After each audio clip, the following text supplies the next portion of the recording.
vocês sabem, eu sou Cláudio Santos, estamos de volta para mais um episódio, dessa vez muito mais sobre tecnologia do que sobre direito, né? Eu estava devendo isso aqui para os nossos ouvintes da área de tecnologia e também para os ouvintes da área da área jurídica, porque afinal de contas, né, nós, né, advogados, advogadas que atuamos principalmente no mercado de inovação e tecnologia, quanto mais a gente entender sobre tecnologia, mais eficaz nós vamos ser na nossa atuação do ponto de vista jurídico, né? E evita também de a gente falar umas bobagens de vez em quando, né?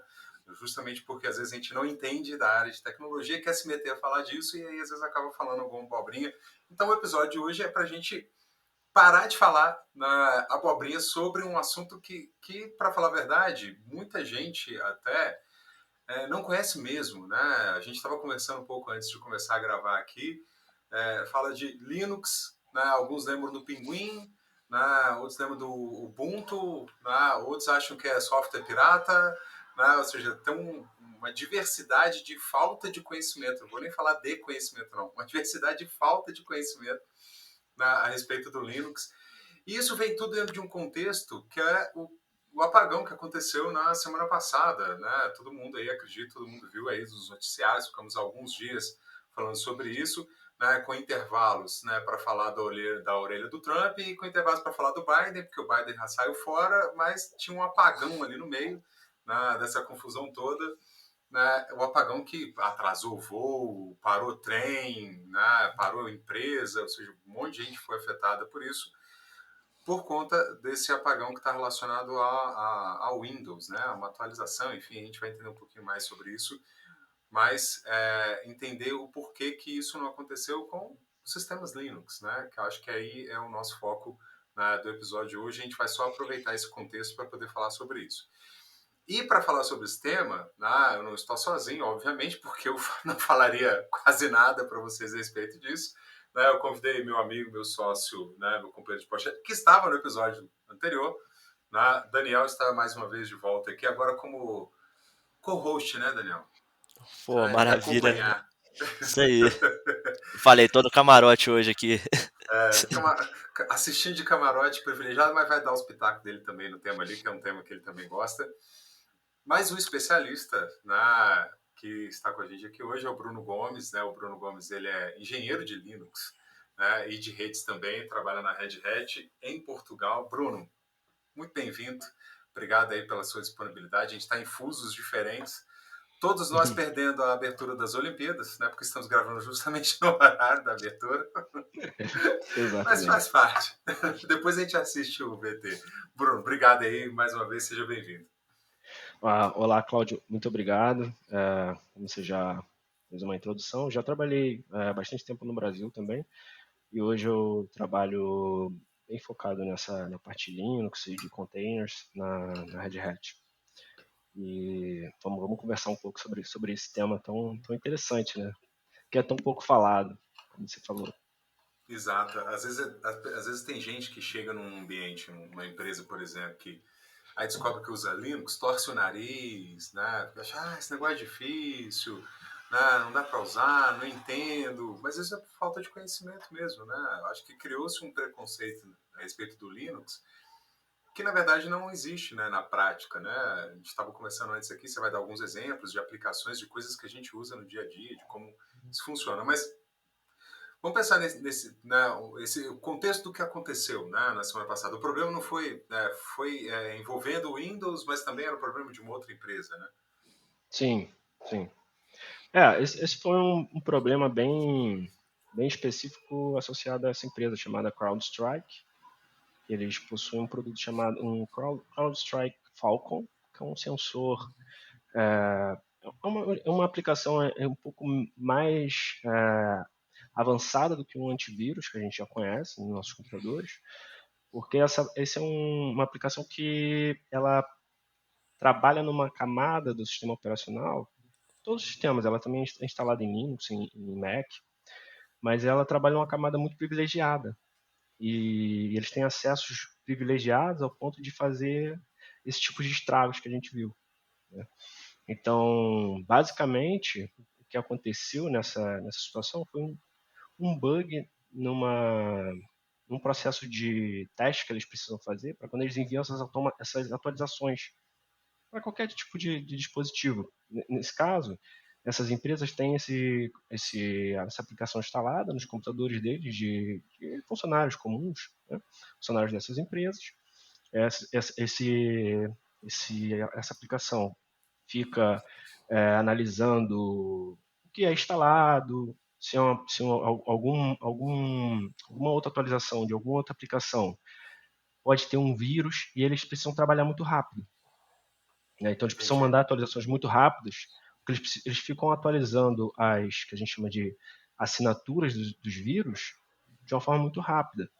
E ele trabalha na camada, né, que a gente chama na camada de kernel do Windows, né, que é uma camada mais profunda do sistema operacional que o usuário comum vê, né? Aham. E aí, como eles fizeram essa atualização e enviaram ela muito rápido, nesse processo de teste deles passou despercebido, quando eles identificaram que existia esse erro, que era crítico, eles reverteram esse erro, mas já era muito Já tarde, era porque tarde.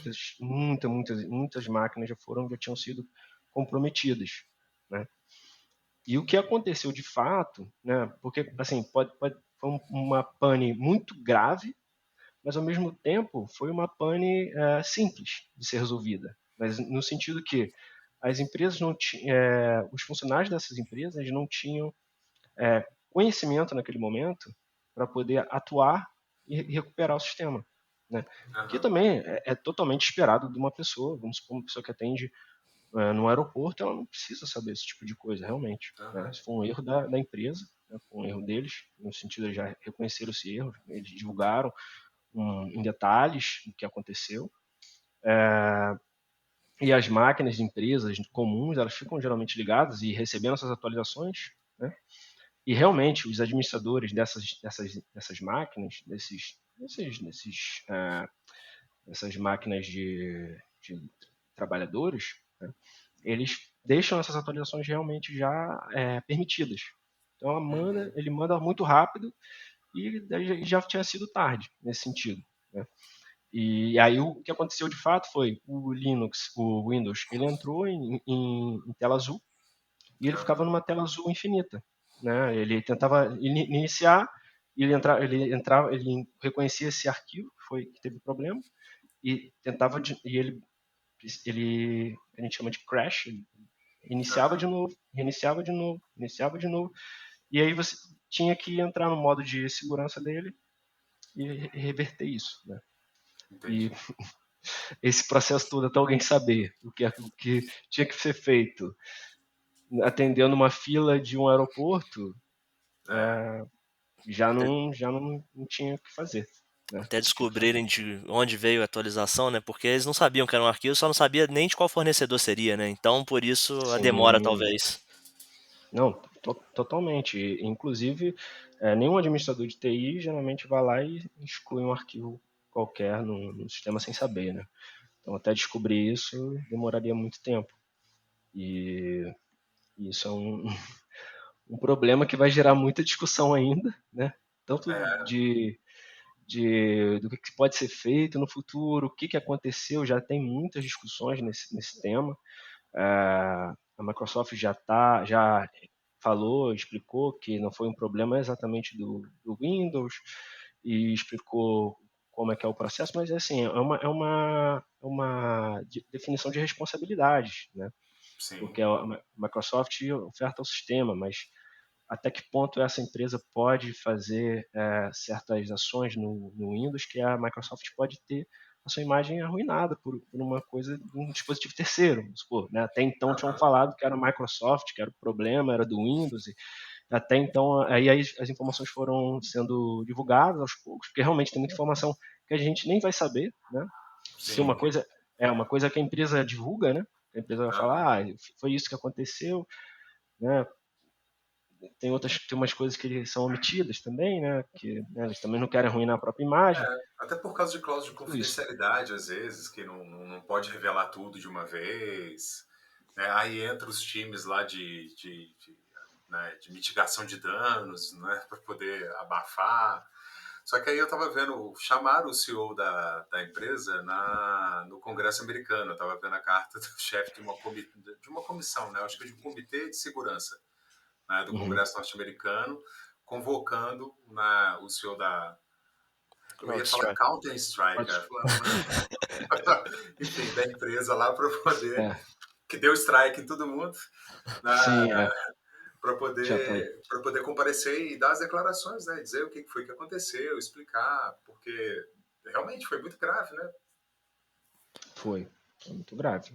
E mostrar um É, pouco a nossa dependência, né, do sistema Windows, né, ou talvez até de tecnologia. De tecnologia a gente sabe que existe essa dependência, né, mas do Windows, esse é um assunto bastante antigo, inclusive, né, a Microsoft inclusive já teve problema no próprio Estados Unidos com relação a monopólio de tecnologia, isso sempre é questionado deles, né, porque a maioria dos dispositivos no mundo, pelo menos de uso pessoal, e até mesmo corporativo dentro das empresas, acaba usando o Windows, né? Então tem uma dependência muito grande. A Localiza aqui no Brasil caiu. uhum, Assim, eu li em notícias que o Banco do Brasil também foi muito é, afetado. porque a Localiza, eu estava com o carro da Localiza no dia, tentei acessar para mudar a minha reserva, não consegui. Aí entrei no site também, tava fora. Aí depois, na hora que, mais tarde, né, que aí eles restabeleceram, eu fui conversar na loja, aí o cara falou assim, olha, é o apagão que teve aí. Por isso que os nossos sistemas caíram todos. Eu acredito também que o impacto no Brasil não foi tão grande quanto em alguns lugares, né? Principalmente fiquei sabendo que o aeroporto de Amsterdã foi afetado, muitos aeroportos americanos. E também acho que o Brasil também não adota muito essa plataforma, ela tem um preço um pouco mais elevado e tem toda Aham. essa aplicação, no caso. E, e eu acho que não teve muita adesão, né? Não tem muita adesão essa aplicação. E, por sorte, também muitas empresas, acho que mas fora do Brasil foram mais afetadas que no próprio Brasil. Mas grandes empresas no Brasil que têm esse tipo de plataforma e infraestruturas maiores, né, como a gente falou, Localiza, que é enorme, É. Banco do Brasil, e são empresas que são gigantes e também precisam de ferramentas, né, de segurança mais robustas, né, porque podem sofrer ataques e invasões a qualquer momento. Né? Então eles investem mais nesse campo da segurança, realmente. A aplicação em si, ela, é, ela, pelo menos a empresa diz que eles fazem muitas coisas, realmente uma aplicação tem análises muito profundas da parte de segurança do sistema. Eles também analisam os pacotes antes mesmo deles serem instalados. Então, por exemplo, você vai instalar uma aplicação, esse sensor da CrowdStrike consegue analisar, vamos supor, vou instalar o Chrome, um exemplo corriqueiro. Ela consegue identificar se nesse pacote que você vai instalar já tem algum vírus reconhecido por ela, né? E vai Aham. impedir isso, sabe? É uma coisa assim bem proativa. E Então rápido, né? realmente O que não tem que ser atrapalha, rápido. não atrasa o processo, né, de instalação, né? Não atrasa assim de uma É, maneira perceptível, né? sim. E uma coisa que eles falam que é diferente nessa aplicação deles é que eles não consomem muito recurso na sua máquina. Existe aquela coisa do antivírus de você falar, não vou instalar antivírus, porque isso vai consumir todo o meu recurso, vai Aham. pegar toda a minha memória, eu não vou conseguir trabalhar, por exemplo. Eles têm essa promessa de que eles trabalham justamente nessa camada mais próxima da máquina, né? Uma camada mais profunda do sistema operacional, e eles são mais rápidos, consomem menos, né? Tem uma camada de código muito menor, né? Então Aham. você consegue fazer coisas muito mais ágeis, né? E tem os prós e contras, né, É. disso, né? É. E aí nessas conversas na semana passada, quando começou, né, a ter esse apagão aí, muita gente assustada, apavorada, algumas pessoas achando que era ataque, né, que era vírus, alguma coisa assim. No final das contas não foi nada disso que aconteceu, né? Foi uma falha de sistema, vamos dizer assim, né? Talvez uma linguagem mais simples, né? Foi uma falha no processo da empresa, né? Aham.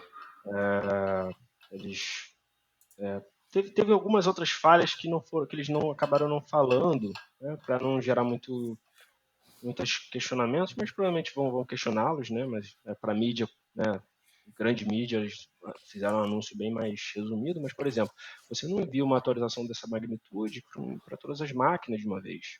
Né?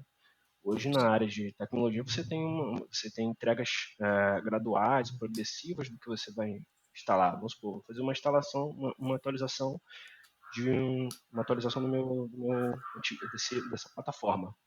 Eu vou mandar, por exemplo, para todos os usuários do Brasil, por exemplo. Então, todos os usuários do Rio de Janeiro primeiro, né? Foi o resultado. Tá ok. Agora eu vou liberar para São Paulo. Agora eu vou liberar para. Geralmente você começa pelos menos críticos, assim. Né? Então você vai usar uma região pequena para você fazer um teste. Ou você também. O ideal é você fazer um teste interno antes de enviar para produção. Né? Então você faz um teste interno. Nessas 100 máquinas funcionou bem, parece que está tudo certo, agora vou expandir gradualmente, assim sucessivamente. Parece que eles não fazem eles não aplicam essas boas práticas de liberação de atualização, né? Que isso é muito importante, né? Também. Entendi. Aí, pode falar, Daniel. Não, inclusive, Bruno, aí eu não sei se o Claudio chegou a ver, mas teve até meme na semana passada dos brasileiros falar que eles não foram muito afetados porque eles não recebem, eles não fazem atualização, não tem atualização automática configurada. Então, assim, isso é um sintoma aí do que a gente tem de a falta do cuidado com a segurança de receber as atualizações propriamente dita, mas assim, não deixou de ser engraçado que a gente, no erro, acabou sendo beneficiado. Foi isso e o fato de usar a versão pirata, né? Do Windows. Também tem isso. Até queria puxar a sardinha desse assunto, porque assim, a gente viu que a Microsoft lá no início dos anos 90 utilizou a estratégia de distribuir o Windows em tudo quanto é máquina como forma de se firmar no mercado, né? Assim, a gente oferece a máquina junto já com o Windows instalado para criar a cultura de dependência das pessoas pelo sistema operacional. E tanto é que ela, até hoje, ela adota estratégia recente agora na pandemia com o Office. Ah, você não vai pagar o Office, mas depois volta a cobrar. Então cria sua dependência de acostumar com a ferramenta para depois passar a cobrá-la. E até hoje, de repente, também não cobra. Igual a gente vê muita gente usando o Windows sem licença, e eles não derrubam. Eles poderiam derrubar o funcionamento da máquina tranquilamente, mas eles não derrubam. E como é que isso impactou nessa seleção, igual você trabalha com Linux, a gente sabe que o Linux é uma ferramenta open source. Como é que se deu essa dinâmica? Como é que a gente faz para recuperar esse prejuízo desse monopólio? Você acha que tem volta? Qual que é a sua visão sobre esse tema? Eu acho que tem. Estão me ouvindo? Sim. Ok. Sim, eu acho que isso tem. Primeiro ponto, né? É porque realmente o Linux não tinha uma usabilidade muito boa, né, para usuários finais que querem só resolver seus problemas do dia a dia, né? É só acessar a máquina e as pessoas não acessam Linux, né? As pessoas não acessam Windows, as pessoas acessam a aplicação que elas querem acessar. Então, eu quero acessar o Instagram, quero acessar o site de notícias, né?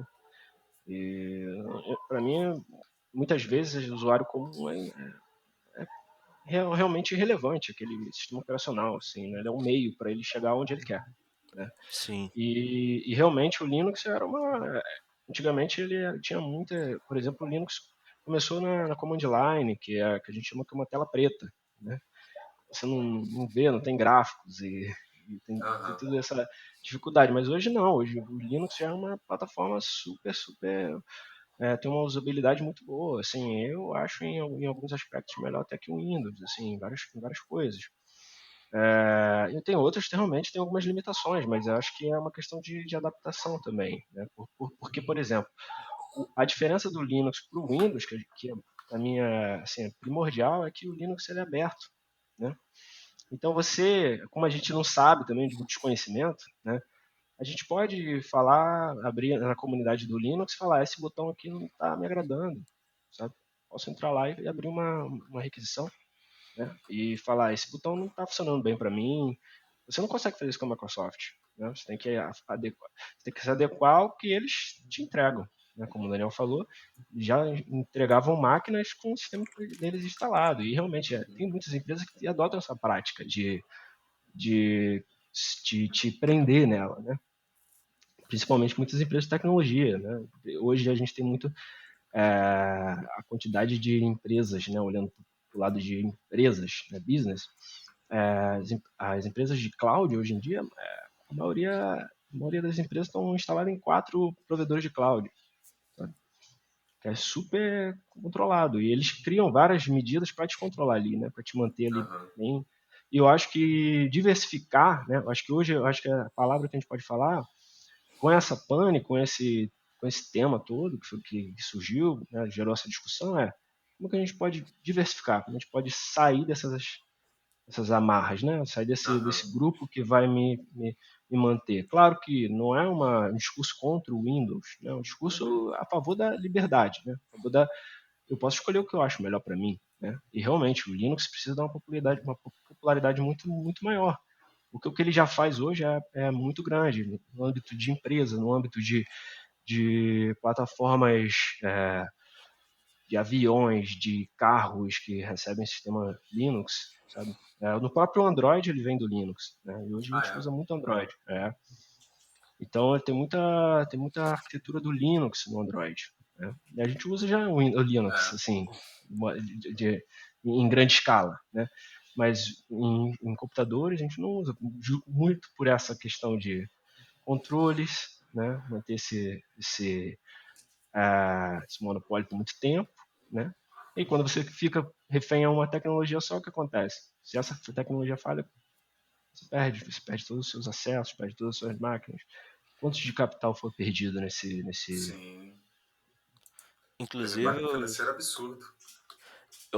coincidentemente, essa semana, lá na Suíça, eles anunciaram que o governo vai passar a utilizar só software open source, vai obrigar a ter isso aberto e transparente para os usuários. É uma medida que o Brasil adotou lá no início dos anos 2000, começou, foi muito elogiado pela coragem assim, de criar essa independência, essa soberania digital, mas acabou sendo uma Uhum. estratégia que murchou ao longo do tempo, mas você vê que agora Suíça, por exemplo, resolveu retomar esse assunto. E assim, a gente está falando de comunidade open source no governo, então isso gera redução de gastos, mais confiabilidade, transparência. Tem essa questão da comunidade, de até uma ideologia, entre aspas, de comunidade open source de fundo, né? Sim, sem dúvida. Porque assim, também para explicar para as pessoas que não sabem, né, o open source ele é uma aplicação que você pode fazer, você desenvolve em uma comunidade, né? Você tem esse grupo que você trabalha junto, que você tem.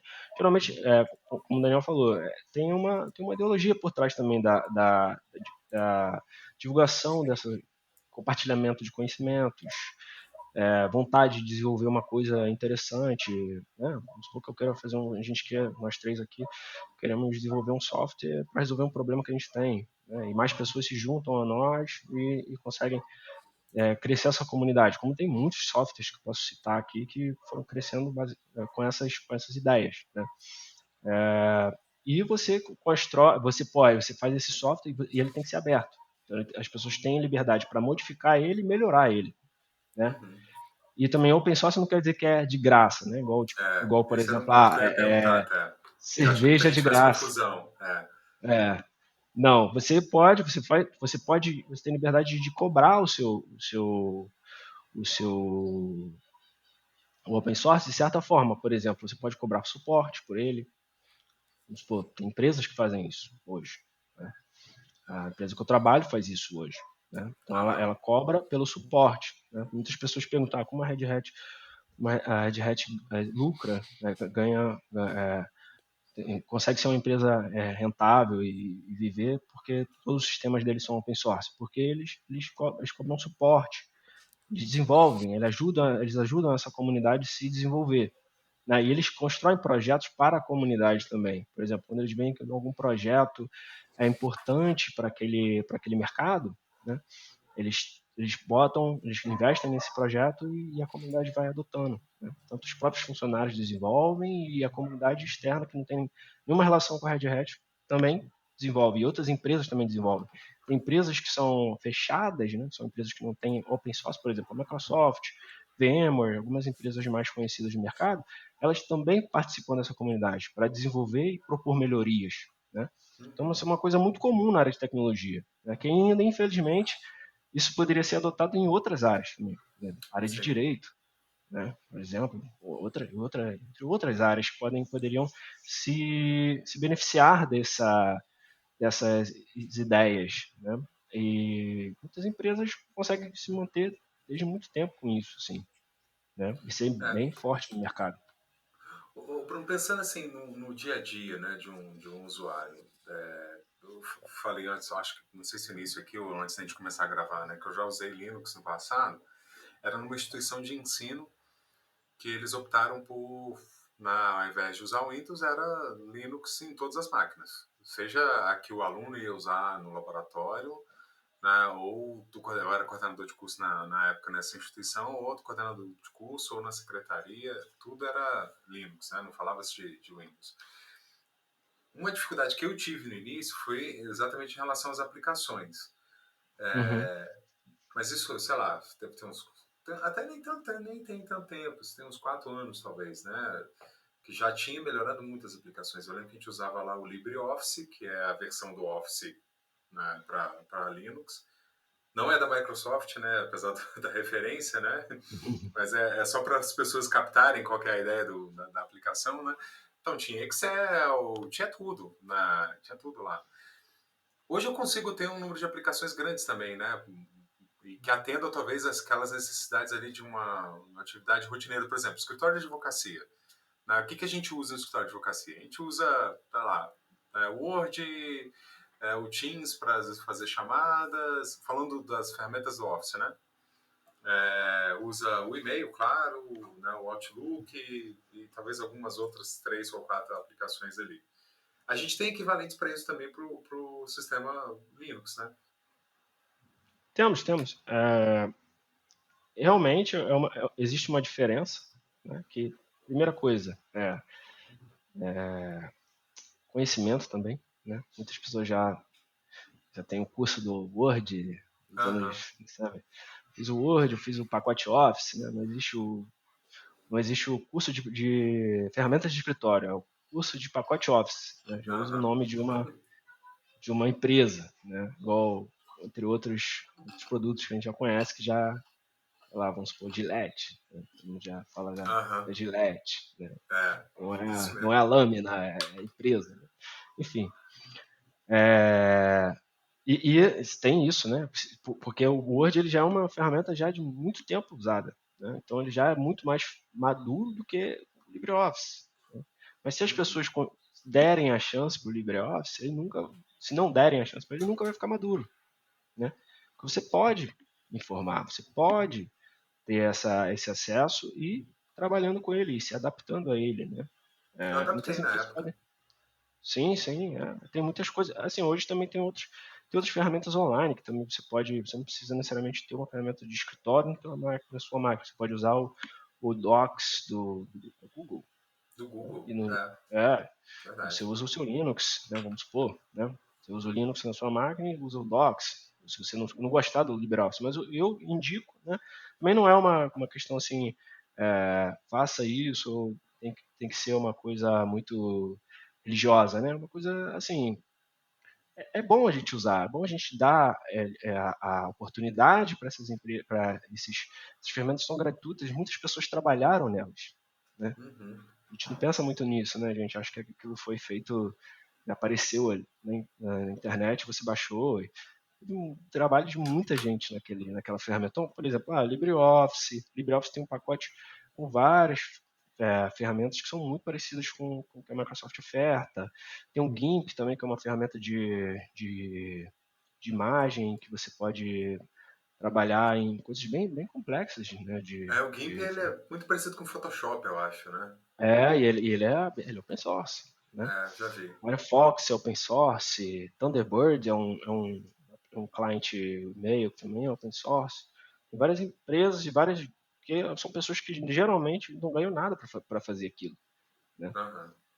E eu acho que é um trabalho de comunidade muito interessante, né? Que a gente pode, cada um que a gente vai fazendo um pouquinho, a gente vai conseguindo difundir aquilo, porque, por exemplo, se eu falar hoje uma ferramenta que eu uso no meu dia a dia, que não é muito conhecida no campo das pessoas, de usuário comum, que é o que se chama Kubernetes. Essa é uma ferramenta muito poderosa e ela é totalmente open source. Acho que tem uma empresa que a gente acompanha, não tem, Daniel, que falou do Kubernetes? Sim, a gente tem cliente que utiliza, então É, porque é um- na hora que você falou o nome aí, Bruno, eu lembrei que eu já tinha ouvido isso aqui em cliente nosso.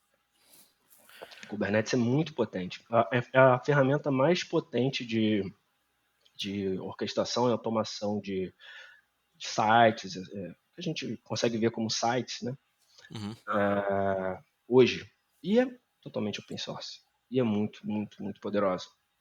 Aí, ô Eu Bruno, acho que assim, pode de falar, uma Daniel. forma, acho que de uma forma geral, não o usuário consumidor, mas os grandes usuários do Linux hoje são as empresas, né? Então, assim, tá tudo na operação de fundo dela, tudo é feita, é baseado em Linux. Assim, até Sim, mesmo que a gente use computador Windows ali, o funcionário na empresa, a aplicação está rodando distribuída em container, em computação de beirada, etc. Toda a rede é configurada baseada em Linux, né? Então ele está muito mais presente do que a gente imagina. Só que ele é sim, coberto por N camadas aí.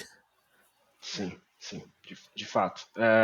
Realmente hoje existe até uma adoção de remover os Windows Servers, porque a Microsoft tem um Windows Server também, que foi muito usado, mas acho que hoje realmente não consegue ter tanta força quanto o Linux.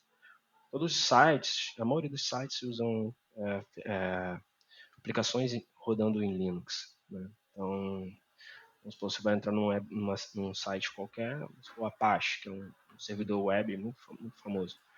É praticamente Linux, em cima de Linux, né? Então, e open source também. Aí, o Bruno, assim, uma coisa que eu fiquei pensando aqui, mais uma vez, né, como usuário comum, né, que é uma coisa que eu acho que a gente pode desmistificar, porque muita gente tem Uhum, uma certa suspeita em relação ao software open source de uma maneira geral, não apenas em relação ao Linux, que é com relação à segurança, né, de ter uma dúvida, é seguro, não é seguro, esse negócio aqui é meio esquisito, e na verdade não é, né, ou seja, você tem uma camada de segurança boa também nesses sistemas, né. Eu acho que a sim, sim. pergunta que o Cláudio quer fazer é: estando tudo aberto ali, por que é mais seguro estando aberto do que É. uma solução proprietária? É, é, isso ex- existem empresas, eu entendo que existem empresas, né, que precisam ter uma segurança ainda maior do que outras, né? Vamos supor, bancos, né? Geralmente muitos bancos usam open source, mas eles usam open source que são open source certificados de empresas que trabalham com isso, né? Então, a Red Hat é uma delas. Aham.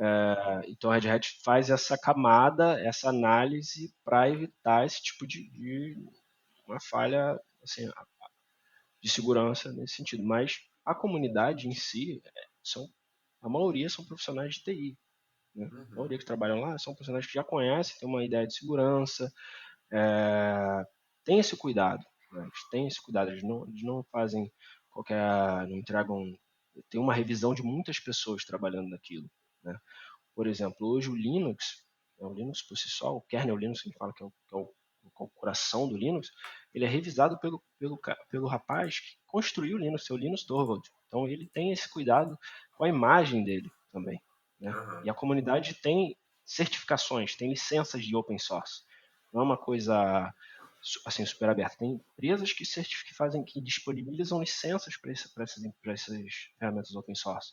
A Apache, que é uma outra licença que chama GPL. Então essas licenças elas fazem essa análise, eles fazem se esse software é aberto, como ele é aberto, quais são as certificações que ele passou. Então tem uma análise também por trás de pessoas que conhecem. Né? Mas claro que segurança é uma coisa muito relativa, né? Por exemplo, tem empresas fechadas que podem sofrer ataques também, Uhum. empresas abertas. Então a gente realmente nunca tá livre de sofrer esses ataques ou ser invadido por algum hacker, etc. Porque quando a gente está conectado na internet, É possível. a gente não tem, É. mas assim, existe esse cuidado, não é uma coisa, vou instalar qualquer coisa, não, existe uma comunidade de pessoas, se você entrar no GitHub, que é um site que ficam Uhum. esses códigos, né, geralmente as pessoas colocam esses códigos lá, você vai ver a quantidade de pessoas que trabalham nisso revisando esses códigos. Não é uma coisa que eu posso fazer eu mando e faço uma atualização numa aplicação qualquer e não tem uma revisão, não tem um trabalho de pessoas analisando isso. Isso aqui não tá certo, isso aqui é inseguro. São muitas pessoas trabalhando nisso, muitas pessoas que fazem. Então, conforme esse Aham. produto vai ficando mais maduro, mais pessoas envolvidas, né, ele vai ficando cada vez mais seguro, porque essas pessoas vão trabalhar e vão revisar os trabalhos das outras, né? Que é realmente uma coisa muito fora assim, muito mais subjetiva, né, para o nosso dia a dia, que é a gente recebe uma ferramenta e não fica com receio, né, É. Mas é engraçado, eu tava pensando aqui, né? Às vezes as pessoas alegam isso, mas o Linux é muito diferente, não sei o quê. Cara, todo processo de mudança, independentemente do sistema que você for usar, se você está mudando para um outro, você vai ter dificuldade, você vai ter um processo de adaptação. A gente mesmo aqui no escritório, a gente tem feito isso, a gente fez isso ao longo da história, a gente fez isso algumas vezes, procurando aquela que seria a melhor solução para a gente. E aí exige um esforço de adaptação. Você tem que adaptar, porque tem novas funcionalidades, às vezes até o layout é diferente, uma coisa assim. No usuário final, talvez a dificuldade que ele vai ter seja simplesmente essa, que é de adaptação. Que com o tempo, né, e às vezes até, dependendo do tipo de uso que ele vai fazer, às vezes até com pouco tempo ele vai conseguir se adaptar e vai tocar a vida normalmente sem maior problema. vai. É, com Sim, relação, sim, por exemplo, com relação a. Hoje os sistemas estão todos praticamente online. Igual uma coisa que você falou, eu fiquei pensando também, né? Poxa, eu não quero usar o LibreOffice, então eu vou usar o Google Online. Vou usar o Google Docs, o Google Planilhas, vou usar a plataforma do Google. Beleza, porque até mesmo o Office online, tipo, a gente está usando o escritório, a versão online dele, funciona super bem. Enfim, a gente não tem problema nenhum com online. Você só precisa ter uma boa máquina e uma boa conexão. Mas roda bem, a gente nunca teve problema nenhum com relação a isso aqui.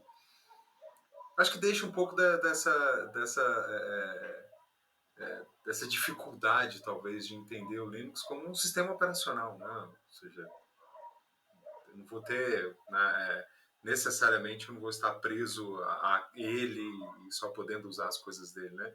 E aí, o que eu sim. ia comentar que eu estava esquecendo aqui era que, tipo, eu sou usuário de Linux, aí eu quero fazer sei lá, a dúvida é bem muito básica, tá? Muito básica mesmo. Que na verdade nem é uma dúvida, né? É só uma observação. Uhum.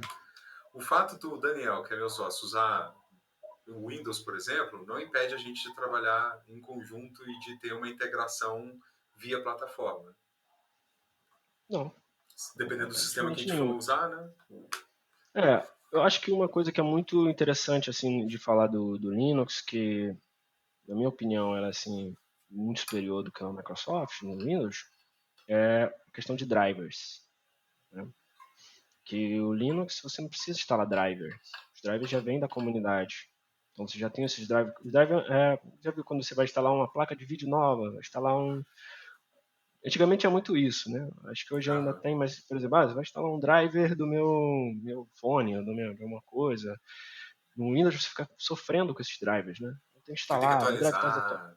tem que É, atualizar, e tem que instalar mais uma aplicação, e trava, e você destrava, desconecta, desinstala, instala. Eu já sofri muito com isso. é, Então, no Linux isso não acontece. Eles têm um método diferente, né, de disponibilizar esses drivers. Os drivers são todos já no próprio sistema, já vem, só você ligar como se fosse um plug and play. Você não precisa sofrer com isso, né? Isso para mim é uma coisa que é muito superior no sentido. E com relação a essas integrações, tem empresas que trabalham que tem pessoas que escolhem o sistema operacional que elas querem trabalhar, né? uhum, Então, eu posso dar o exemplo da empresa que eu trabalho. Assim, você fala, você quer trabalhar com o quê? Você pode escolher, né? Não bacana. impede, não impede, não impede das pessoas escolher, eu gosto mais do Mac, gosto mais do Linux, gosto mais do Windows, né? Aham. E todo mundo consegue trabalhar, se integrar e trabalhar no que prefere, né? E eu acho que é isso, né? E também falando do evento em si, eu acho que se as empresas trabalhassem nessa dinâmica, nem todos os computadores iam falhar, sabe? É, verdade. Sabe? Por exemplo, você tem uns que tem um Linux que não é falhar, Os que não tem um Mac, que não ia falhar, os que tinham Windows ia falhar. Vamos supor que amanhã seja numa outra plataforma, seja um Mac que seja afetado. Vamos supor que você vai ter todos os seus Mac, você vai ter tudo Mac, sabe? Aham. Tem que ter essa análise, você tem que pensar sobre isso, né? Pensar como eu vou diversificar. Meu negócio é muito crítico, né? Tenho que pensar Aham. nessas coisas, né? Ter uma Mas cópia aí em outro sistema como plano de contingência, né? Deixar ele na nuvem já é, setado para ligar, né? Se for o caso. sim, tem várias coisas que você pode fazer, né, assim, no sentido mais business. Mas se falar do nível de usuário assim no dia a dia, se você tem vamos dizer, uma governança ali da empresa que trabalha na parte de TI que vai pensar nisso melhor, né, vai pensar no melhor sistema operacional. Claro que o Windows já é conhecido por vários problemas com atualizações, né, por isso que o Windows já foi culpado logo no começo do evento. É. Mas não foi nem o Windows assim dessa vez, né? Mas o Windows já tem um histórico bem complicado, Uhum. né?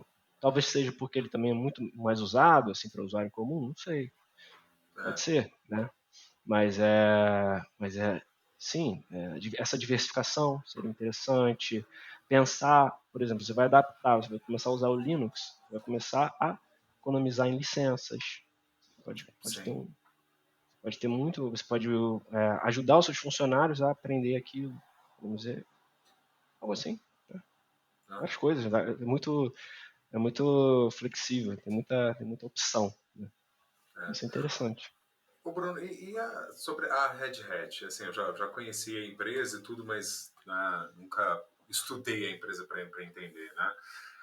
É, como é que a gente pode enxergar, né, na atuação da Red Hat aí, né, na empresa que você trabalha e tal? Oportunidade para que as empresas é, possam, às vezes, até evitar esse tipo de problema ao utilizar aplicações open source, né? Como é que vocês trabalham, enfim, como é que vocês auxiliam as empresas dentro desse processo? É, se a gente falar de usuário final, assim, usuário dia a dia, de trabalhadores que usam, né,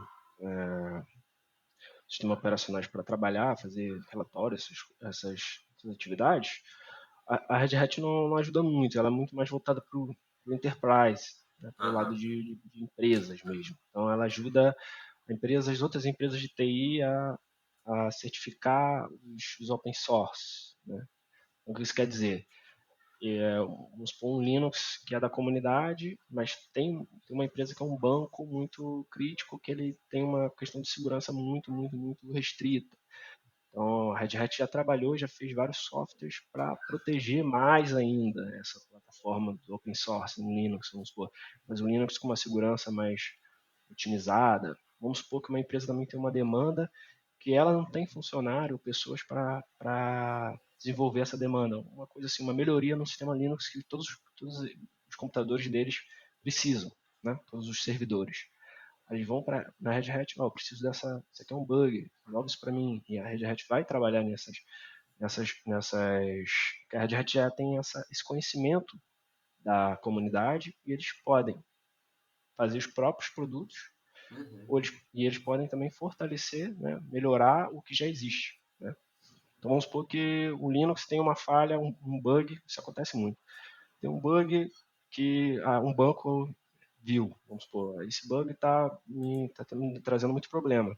Ele vai na Red Hat, como ele tem o suporte da Red Hat, ela vai trabalhar nesse bug, vai corrigir ele no Linux, na comunidade, e ao invés de só esse banco receber esse bug, essa resolução, todos os outros vão receber, né? Aham. Sabe? Então, essa é uma das coisas que eles fazem. Mas é bem nessa linha. A Red Hat até tinha muitos, o que a gente chama de Red Hat Enterprise Linux, que é um sistema operacional Linux Enterprise, né? E Aham. tinha uma versão de computador, usuário comum, mas eles decidiram descontinuar esse projeto, mas eles têm uma versão aberta, que a gente chama Fedora, uma versão que a comunidade da Red Hat desenvolve e você pode instalar. O computador que eu estou usando agora é Fedora, por exemplo. Sabe? Então, Entendi. então é bem interessante. Eles decidiram não ir para esse lado do Enterprise, mas eles continuam produzindo coisas na comunidade. Então você pode procurar agora, procurar no Google Fedora e procurar saber como é que é o sistema, ver a cara dele. Você pode também customizar e fazer várias coisas. É bem interessante. Hoje quando a gente fala ainda mais em tempos agora que a gente fala muito sobre proteção de dados pessoais, de privacidade, essas coisas, o elemento segurança, né, acabou ganhando mais destaque do que, na verdade, ele já deveria ter, né? Porque, Sim. né, independentemente de regulações de proteção de dados pessoais, essa preocupação com segurança da informação, ela já é bastante antiga, né? Então, você ter sistemas que sejam mais robustos nesse quesito acaba atendendo, na verdade, uma série de interesses, né? Não atende só em Claro. termos de eficácia, de velocidade, enfim, de aplicações inovadoras e tal, mas também acaba atendendo outros interesses que acabam sendo interesses regulatórios, né? Acredito Sim. que o grande ponto aí da vantagem do Linux é a flexibilidade que ele permite, né? De configurar as coisas mais perto ali. Por exemplo, na nossa área, o Edge Computing é você processar o dado ali no local. Você não precisa ficar transmitindo dado de um lugar para outro. Você processa em local e só passa o resultado do tratamento para a máquina que precisa. Dá um exemplo desse, né? Não sei se estou correto Não, aqui. não. Sim, sim, sim. Sim, sim. Concordo. É, Hoje também tem a inteligência artificial, né, chegando. Né? É, mais uma coisa para a E gente pensar nessa história, né? sim, sim. E tem muitos sistemas open source que já usam na inteligência artificial. O Python é uma linguagem de programação open source. E é a principal linguagem de programação da inteligência artificial hoje. A gente está falando de coisas assim muito usuais já, assim, muito potentes que são usadas e a gente, usuário comum, acaba não usando, não sabendo, a gente fica refém a essas coisas mais travadas, né? Mas o que a empresa faz e entrega pra gente, né? A flexibilidade é muito boa, mas também é aquilo, tem que ter, as pessoas têm muito receio dessa flexibilidade, né? Porque eu já quero o botãozinho que eu conheço, já quero o botão do Uhum. salvar, igual que, né, tem aquilo, né? É, Eu quero o disquete no salvar, né? não Quero. existe mais o disquete, mas eu quero ele lá. Sim, sim, eu quero. Porque o usuário final ele tem, o usuário comum, né? Ele também fica um pouco irritado, né? Com É, algumas coisas assim muito. Assim, é de pessoa para pessoa, né? Mas tem gente que fica muito irritado com algumas coisinhas assim que. Eu gosto do Apple porque ele me permite fazer isso, apertar aqui e fazer assim, né? Essa coisa, ela é muito. É entendível também, né? Porque as pessoas querem resolver o problema delas, né? É só usar o que eu já conheço para fazer o que eu preciso, né? Mas o open source é muito interessante também para abrir esse leque, né? Para você criar mais coisas, pensar em outras possibilidades, quem sabe, né? Mas nessa linha. muito bom. Cara, Daniel, mais alguma coisa aí, cara? Vixe, agora eu posso dizer que eu já entendo um pouquinho mais. Não, com certeza, que ajuda a gente bastante a conhecer a importância do Linux hoje, que assim, as pessoas acham, não vou adotar, mas na verdade já adotam há muito tempo, já tá rodando Já. de fundo no dia a dia das pessoas, elas não fazem ideia. Então, é assim, é trazer luz mesmo, ó, o Linux tá aqui, vocês que não sabem. Então, acho que ajudou pra caramba a trazer esse contexto pro pessoal, né? Aí, Ô, e, Bruno, só uma coisa, cara. É assim, eu acho que pode destacar porque eu tô com isso desde o início. Nesse apagão que teve semana passada, afetou o Windows, mas sistemas Linux também usam a mesma aplicação que deu problema no Windows. Então, de certa forma, parece que a falha, de alguma forma, também foi no Windows, né? Assim, apesar de. Porque senão teria afetado. Ou eles não mandaram a atualização para o Linux, ou para o Isso. Mac.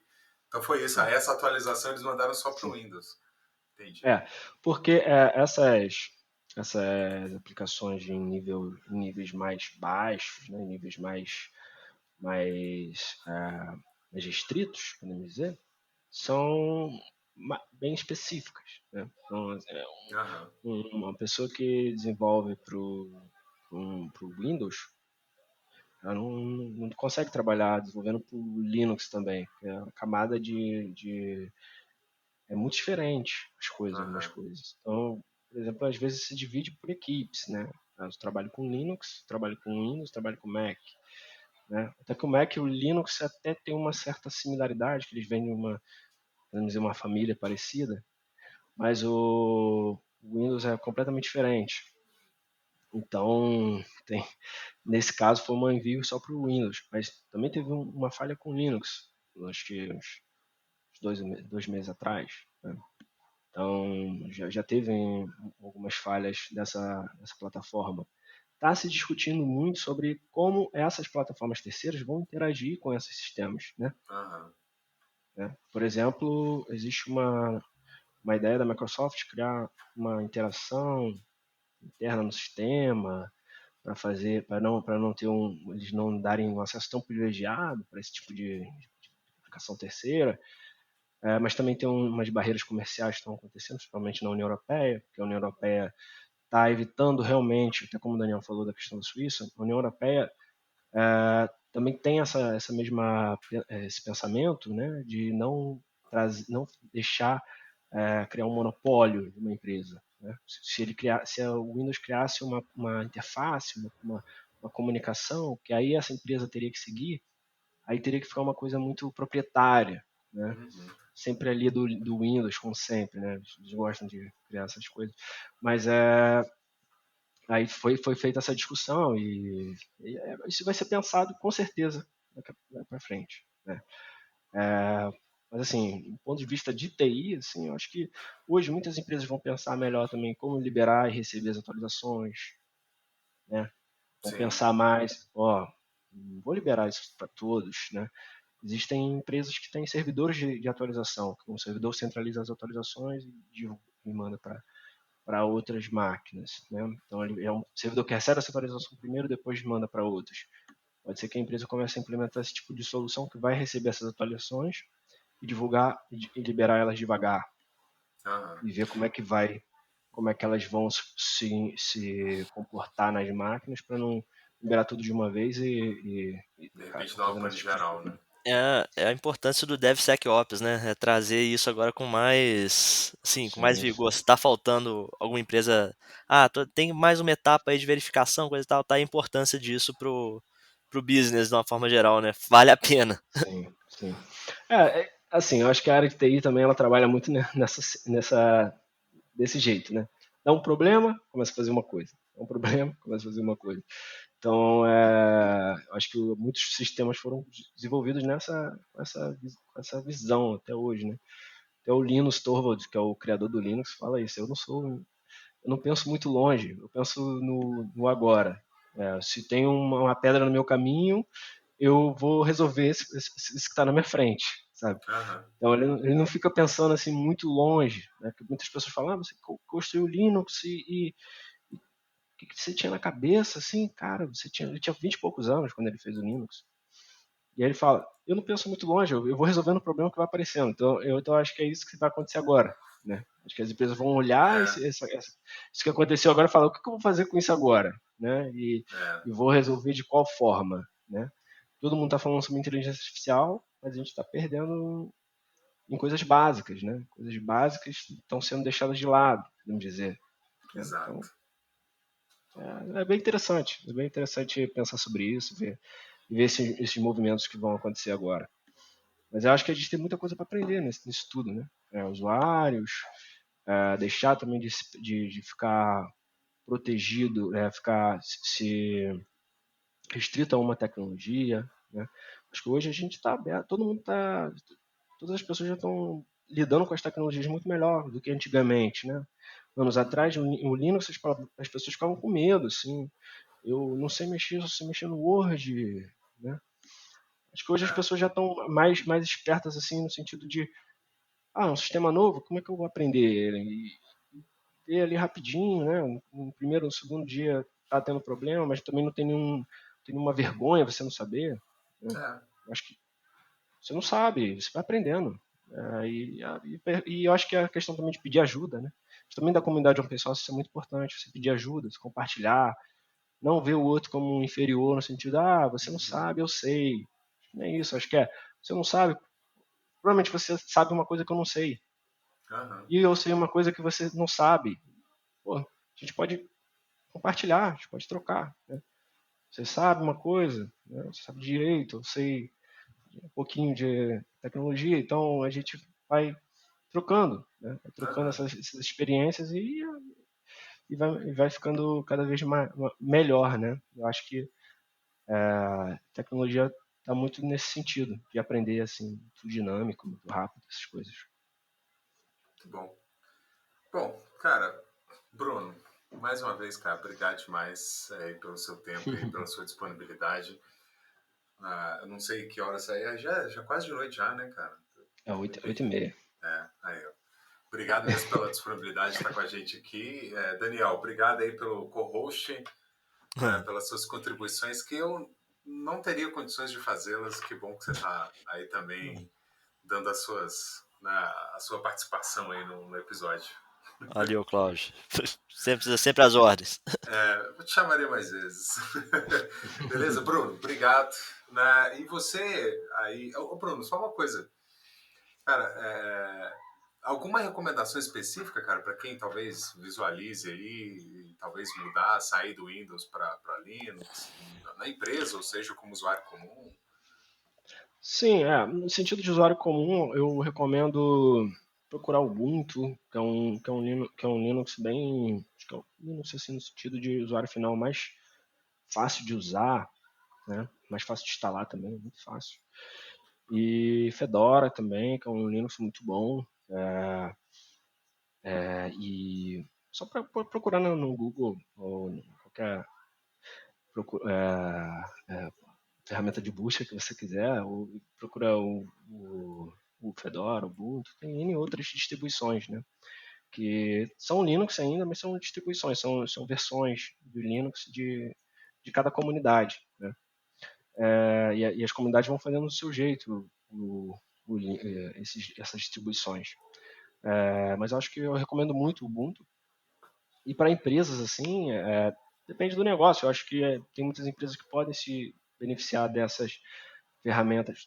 Estou falando de servidores, né? Empresas que, por exemplo, se eu Uhum. for colocar um servidor de um sistema, de um website, né? Acho que procura também as distribuições Linux mais conhecidas, podemos dizer Rock Linux, ou até procurar algumas da Red Hat, que a Red Hat também pode suportar, ou se fizer sentido para a empresa, pode contratar esse suporte, né? E a Red Hat vai apoiar, né? Então acho que tem vários caminhos, né? Procura também sobre open source, procura também sobre como é que funciona essas dinâmicas, né? De licenças de open source, para ficar sabendo, para descobrir um novo caminho, né? Também pessoas que gostam dessa área, pode procurar Kubernetes, pode procurar Terraform, isso aí já é mais para nerds. Então, é, tem um mundo muito grande, tem um mundo muito grande. E eu acho que é muito bom, assim, ficar sabendo, procurar saber, mudar, tentar experimentar. Vou instalar um Linux na minha empresa, vamos ver se vai funcionar, né? Uhum. Procura alguém que saiba, né? E acho que uma coisa muito comum também na área de Linux é ninguém vai te negar conhecimento. Você pode procurar qualquer pessoa que saiba Linux, isso é uma coisa principal da comunidade, é você perguntar para a pessoa, me ajuda numa coisa, eu não sei fazer isso. Isso é um elemento muito primordial nessa comunidade. Então as pessoas vão trocar conhecimento com você, elas vão te ajudar e elas vão te direcionar. E se elas não souberem, elas falam, não, eu não sei, mas procura aqui. Né? Então isso é muito comum.